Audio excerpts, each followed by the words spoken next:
ये कहानी है 28 साला लार्स मतांग की। एक ऐसा नौजवान जिसे आज दुनिया यूट्यूब का सबसे मशहूर लापता इंसान कहती है। वजह सिर्फ ये नहीं कि वो अचानक गायब हो गया, बल्कि इसलिए कि उसके आखिरी लम्हात की वीडियो जिसने भी देखी, उसके जहन में एक खौफनाक सवाल हमेशा के लिए नक्श हो गया। लार्स जर्मनी के एक छोटे से कस्बे से ताल्लुक रखता था। वो एक बिजली घर में इंजीनियरिंग के शोबे से वाबस्ता था। एक आम सा नौजवान जो खामोशी से अपनी जिंदगी गुजार रहा था।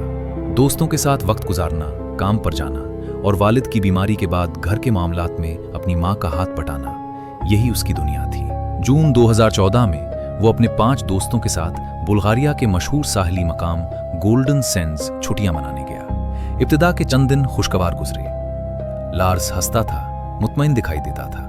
किसी को अंदाजा नहीं था कि सब कुछ बदलने वाला है। फिर एक रात एक मकामी बार में फुटबॉल टीमों पर बहस छिड़ गई।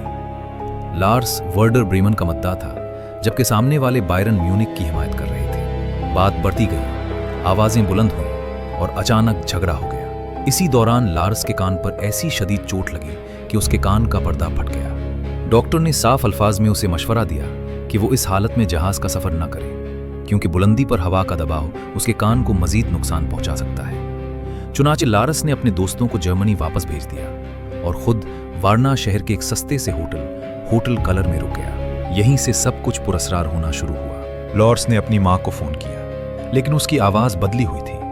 वो सरगोशी में बोल रहा था। उसने कहा कि 4 लोग उसका पीछा कर रहे हैं और वो उसे मारना चाहते हैं। होटल के सिक्योरिटी कैमरों ने उसे आधी रात को राहदारियों में छुपते और लिफ्ट में दुबके हुए खौफजदा हालत में रिकॉर्ड किया। रात 1 बजे वो होटल से निकला और तकरीबन 1 घंटे बाद वापस आया। उस 1 घंटे में वो कहां गया, क्या देखा, ये राज आज तक उसके साथ ही गायब है। 8 जुलाई की सुबह लार्स वार्ना के हवाई अड्डे पहुंचा।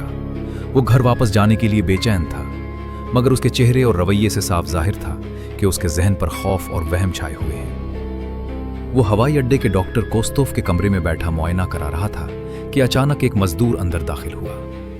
लार्स ने जैसे ही उस मजदूर को देखा, वो यकदम दहशतजदा हो गया। वो जोर से चीखा और बाहर की तरफ भागते हुए बुलंद आवाज में बोला, मैं यहां मरना नहीं चाहता, मुझे यहां से निकलना होगा।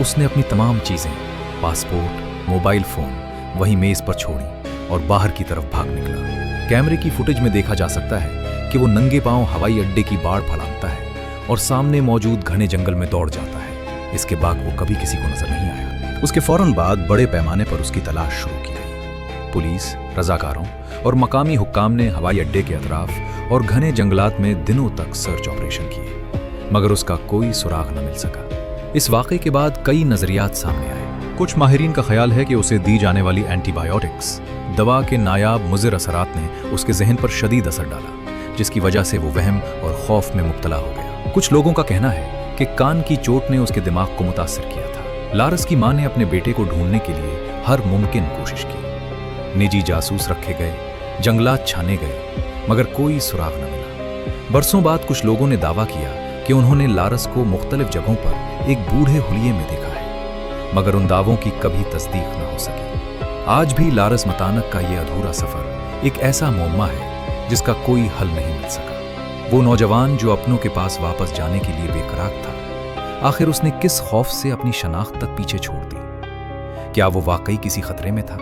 या उसका अपना जहन ही उसका सबसे बड़ा दुश्मन बन गया? वार्ना का वो घुना जंगल आज भी खामोश है, और लार्स की वो दौड़ती हुई तस्वीर दुनिया को एक ना खत्म होने वाले दुख और तजस्सुस में मुब्तला करके छोड़ गई है।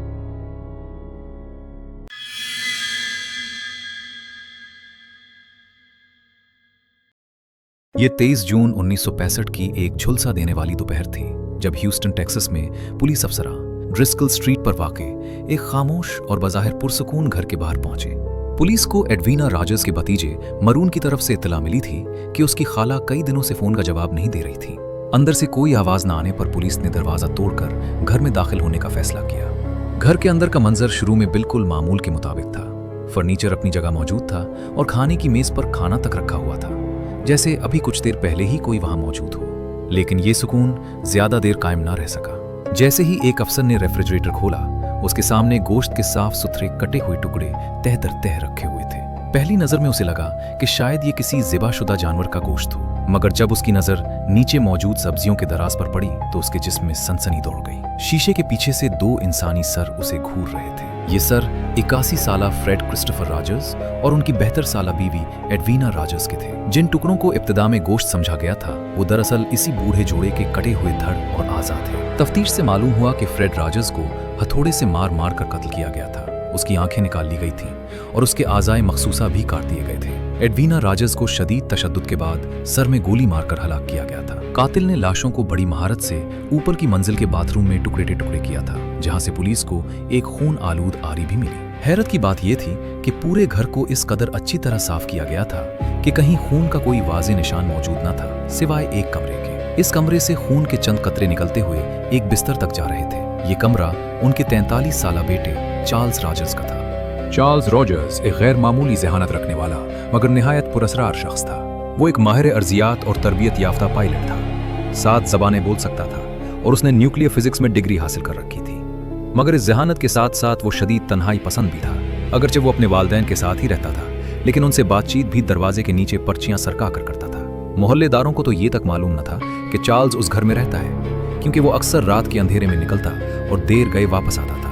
कत्ल के बाद चार्ल्स रॉजर्स अचानक गायब हो गया और वो इस हौलनाक वाक़े, जिसे बाद में आइस बॉक्स मर्डर्स के नाम से जाना गया, का वाहिद मुश्तबा मुल्जिम बन गया। बादअज़ा तफ्तीशकारों और फ्रांसिक माहिरीन हेवो और मार्था गार्डिनियन ने इस केस के पसे पर्दा छुपे तल्ख हक़ाइक़ पर रोशनी डाली। इनके मुताबिक चार्ल्स का बचपन मुसलसल तशद्दुद और बदसलूकी में गुजरा था और उसके वालिदैन उसके नाम पर जाली कर्जे लेकर उसे माली तौर पर नुकसान पहुंचा रहे थे। गार्डिनियस का ख्याल था कि बरसों के गुस्से और जहनी दबाव के बाद चार्ल्स ने यह कदम उठाया और फिर अपने बाअसर दोस्तों की मदद से मेक्सिको के रास्ते वस्ती अमरीका फरार हो गया। चार्ल्स रॉजर्स आज तक नहीं मिला। 1975 में उसे कानूनी तौर पर मुर्दा करार दे दिया गया ताकि उसकी जायदाद का तस्फिया किया जा सके, लेकिन ये केस आज भी ह्यूस्टन की तारीख के सबसे खौफनाक और हल ना होने वाले मुअम्माजात में शुमार होता है। जिस तरह एक माहिर अर्जियात जमीन की तहों के नीचे छुपे ज़लज़लों को महसूस कर लेता है, शायद इसी तरह चार्ल्स रॉजर्स ने भी बरसों के का गुस्सा, खौफ और नफरत अपने अंदर दबा कर रखा था, और जब वो बोझ टूटा